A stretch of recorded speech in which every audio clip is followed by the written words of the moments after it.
This morning I found out that Proxmox is finally available for ARM64. Now I'm just waiting for TrueNAS to add ARM64 support, but apparently it took NVIDIA to get this going because NVIDIA now has a bunch of ARM64 servers, and I guess Proxmox was like, we want to get in on that action. So I went to the downloads page, and now there's a download for ARM64. It's separate from the AMD 64 installer, and I downloaded that and I put it onto this guy. And I have a lot of ARM64 computers, including some Ampere servers. They said that it does not work on single board computers like a Raspberry Pi 5. It probably will work on certain ones that use UEFI, so like the Orion 06 from Radsa. I haven't tried it on that, but I would guess it would work on there. And I'm guessing that if it works on ARM64, somebody's going to figure out how to get it on a Pi. I don't have time today to do that because I have a lot of other things planned for today. But I figured I would try to install it on this guy. This is the Ampere Ultra Dev Workstation. I forget exactly what the name of it is, the developer platform or something. I'm going to plug it into here, turn this guy on, and you're going to see that it takes a long time for these things to boot up. Let me get you on a tripod and we can see how this goes. Apologies for shaky cam here while I get this set up. These Ampere workstations, they are server hardware that takes forever to boot up, especially if you have a lot of RAM. And I'll have to hit delete or F2, I forget which one it is, to get into the BIOS.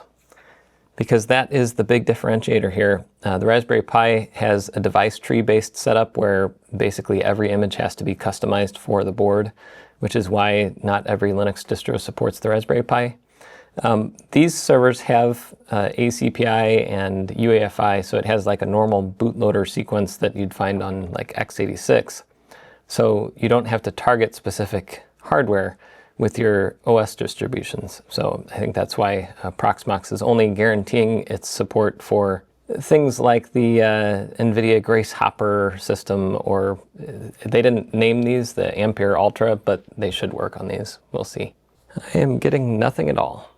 All right, I'm going to stop this and try to figure out what's going on with this system, because it was just working last week.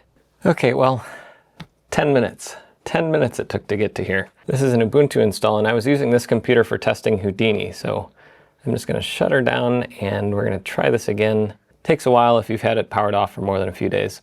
Anyway, I'm going to do that, and we'll see if we can get to BIOS now. Come on, let's get in there. That, by the way, was 7 minutes. 7 minutes to get to the BIOS screen. Upgrading the BIOS firmware on any of these things is crazy, but on these original ARM motherboards, it was not super fun. So let's see if we can find, there we go, the UEFI OS. Let's see if it boots into the Proxmox install. File boot not found. Here we go. Okay. So let's just try the graphical interface.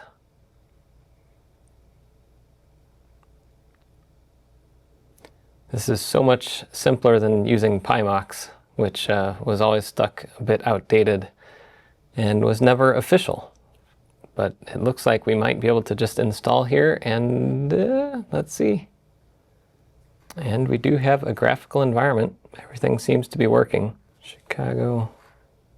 Next. I'll do a password of Proxmox. Proxmox.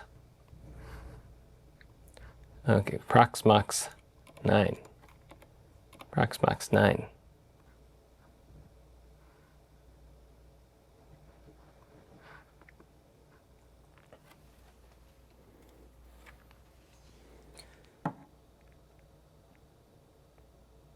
Okay, it looks like everything is installing. Let's see if this just works. While it's installing, another couple caveats are, I believe that you can only run ARM64 VMs inside of Proxmox on ARM64. I think that's what I read in the requirements.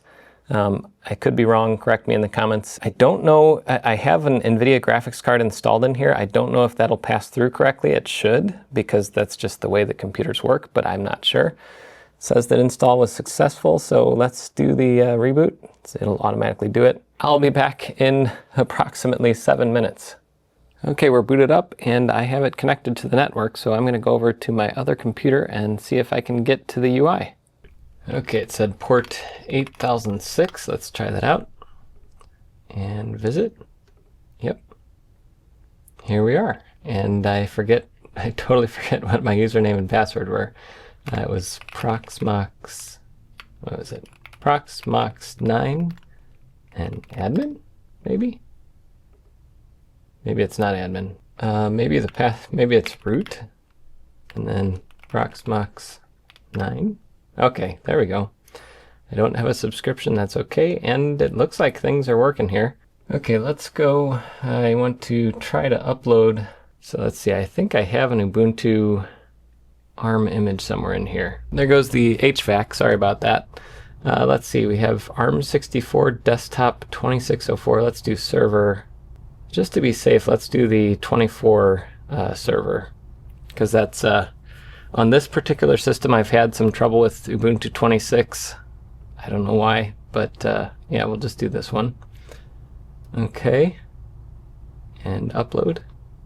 All right, now I'm going to create a VM. I'm going to call it, it's on here, and we're going to call it Ubuntu 24. And we'll choose this guy. Yeah. Next. Next. Next.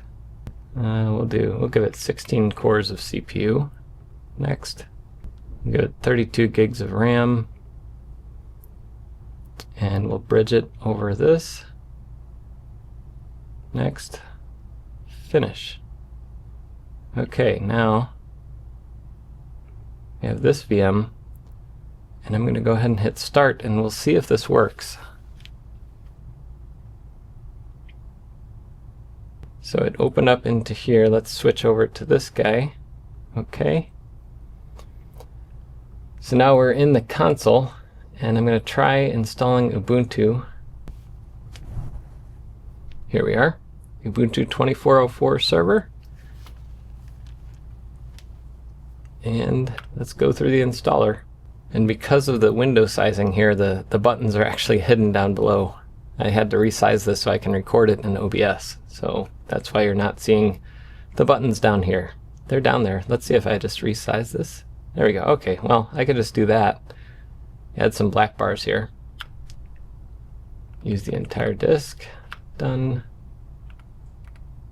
Done. The guest is not running. Where'd the guest go? Let's try this again.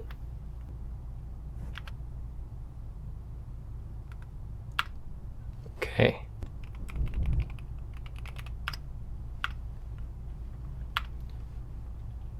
And it just shut down again. Why is this happening? I don't know. This could be a bug on just this platform. But seems like at certain points during the install it just kills the VM completely. Now this could be a hardware issue on this system. It could be a bug in the early version of Proxmox VE, I'm not sure. But the moral of the story here is that this is actually working. So I haven't tested things like mapping PCI Express devices into the VMs. So I do have like, here's the GeForce 4070 Ti. I don't know if I map that into a VM, if that's going to work or not. It should, because like I said, it's just a computer with UEFI. But I'm not going to test that today because I have plenty of other things I'm trying to finish up, and I just do not have the time to get deeper into setting up a Proxmox environment on this server. And I need to use this server for something else anyway.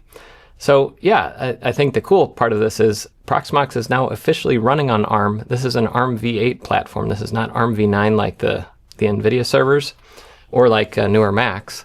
So I really want to see if people can get Proxmox now going on a Mac, like an M1 with Asahi Linux, and also if we can get it running on Raspberry Pis, because that would be very cool for the few people out there that can afford to buy a Raspberry Pi 16 gig that has enough RAM to run a bunch of VMs in it. I don't know if this is going to run on the DJAX Spark either.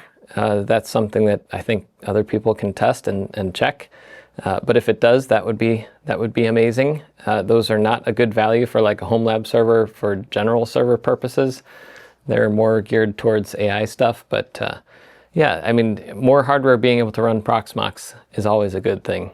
So there you have it, Level 2 Jeff. I will talk to you soon.